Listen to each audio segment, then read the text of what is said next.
The fascia is a structure in our face that directly correlates to how healthy we are, how attractive we are, how we age, how we breathe, and our posture. And yet barely anyone talks about it or understands it. So here is exactly how to release the fascia in your face to become the best version of yourself at any age, at any time. Let's get cracking. Firstly, we need to understand the structure so that we can have conviction, so when I explain what to do later on, you'll actually understand what I'm saying. Now, the main system in the face is called the SMAS, and essentially, it's the way that tension is held and distributed throughout the face. Now, you can see amongst top supermodels, if you look at their faces, it almost has this kind of upward trajectory to it, and that is the way that tension is distributed throughout in this upwards and outwards way, which allows the airways to open up, the tongue to rest on the roof of the mouth, and the muscles to be activated properly. But for many people in the modern world, when we breathe through our mouths, when our heads fall forward, when our posture collapses, and when we chew soft food, the mouth rests open, the face gets pulled downward, and the SMAS and the fascia begin to collapse. So the goal is to get this upward and outwards tension, and there are many who believe, including me, that the fascia and muscles directly influence the bones, not just the other way around. So when we have this tension, that's also the guiding factor for how the face actually develops over time.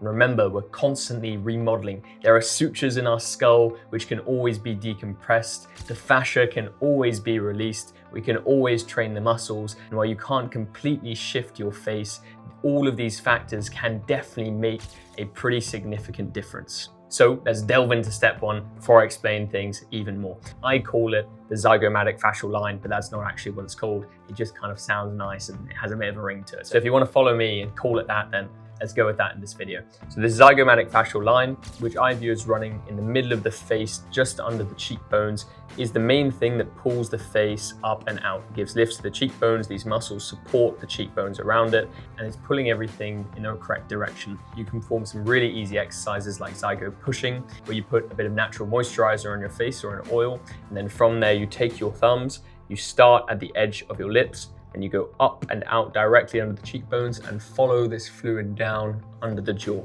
You can repeat this for 7 to 10 reps. And if you have one, you can accompany this with just using a gua sha along the middle of the face. And I'd mostly recommend doing these exercises before you sleep. Many people do them in the morning, and you can, but if you can lock in the tension while you sleep, you'll actually have your tongue on the roof of the mouth while you go to bed, which will prevent your face from being puffy in the morning. It will allow you to breathe better, sleep better, recover faster, and hopefully enforce these habits naturally. And you can accompany this tension by applying Zygotape across the middle of your cheeks, which will mimic that natural pull on the SMAS. You can also apply a bit of tape on your chin, which will prevent any kind of downward pull from the mouth being open. These two factors begin to tackle the tension, and then swiftly we can move on to the next big part, because this is where it gets quite saucy and interesting for many of you.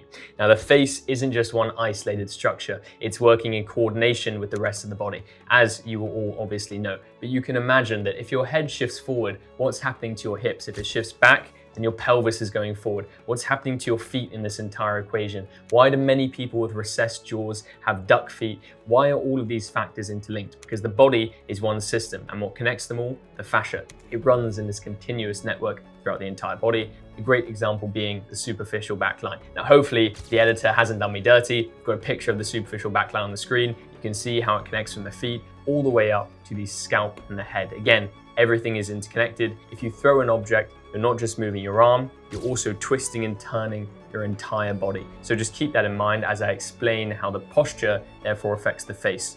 If you have forward head posture, if you have pelvic tilt, if you have flat feet, you're creating tension within the fascia, which is going to pull down and cause compensations at the head. Remember, it's one line, it's like a string. So if the bottom is pulling down, then the head is going to fall, the tension is going to shift, and this all goes back to what I was saying at the start, which is this downward tension, which is what we want to avoid, which is the thing you see as many people age. Their face begins to droop down, and people think this is natural, but in reality, it's just bad habits accumulating. And for many people, at the very least, it can be massively delayed. And you can see this in my own mum's transformation, which is on the screen here, an absolute testament to the goat, the goatess herself.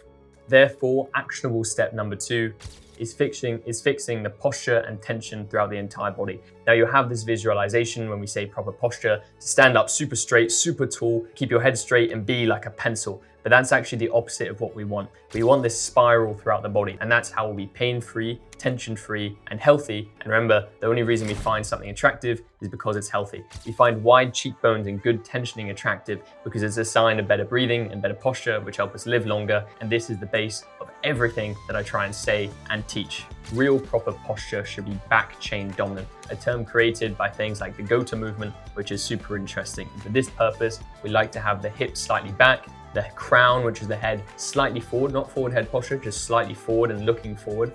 And you want the feet straight, the knees slightly bent. And then when you're breathing, you want to breathe backwards into the skull rather than up into the top of the head. You're still breathing through your nose, but you're trying to funnel this air backwards. That allows the rib cage to expand. That allows proper posture. Imagine you're running, moving, about to wrestle with a bear, even though that's probably not applicable to many. You're gonna get low, you're gonna get grounded, and you're gonna use the back part, the back chain of the body, because that's what's strongest. And that is the visualization we need to have. We need to be back chain dominant in order for the tension in the face to be distributed properly. So that is step 2. And then we'll move on to the final part, and this is where it's getting good. So I know we're all tired here, but let's pick up the energy, including me, but let's pick up the energy. I'm tired, I've had a long day, but no matter, because I've got loads of energy, because I've got proper tensioning, because my tongue's on the roof of the mouth, because I'm breathing, and that's step 3, breathing. If you do not breathe properly, you won't have proper tensioning in the face. And so I mentioned it briefly, breathing backwards, but that's what we're going to go into more depth on right now. So with breathing,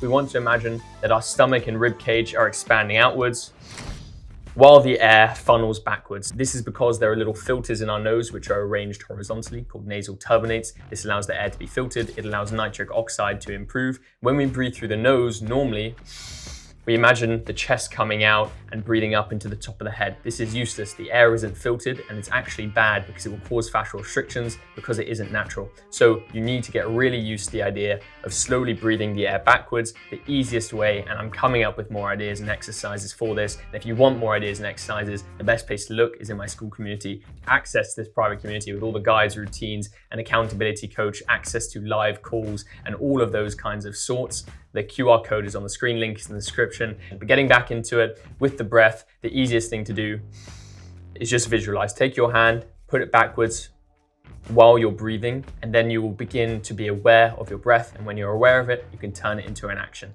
The moment you're aware of something, it's inevitable that it will be fixed as long as you actually understand it. So breathe backwards, and with that, imagine the rib cage expanding. Imagine no air going through your chest at all. You don't want your chest to puff out. You don't want your chest to move. You do not want to chest breathe. This is when we become tight. This is when we shift into a stress state. And one little actionable tip I would recommend with back breathing, then I'm done, I swear.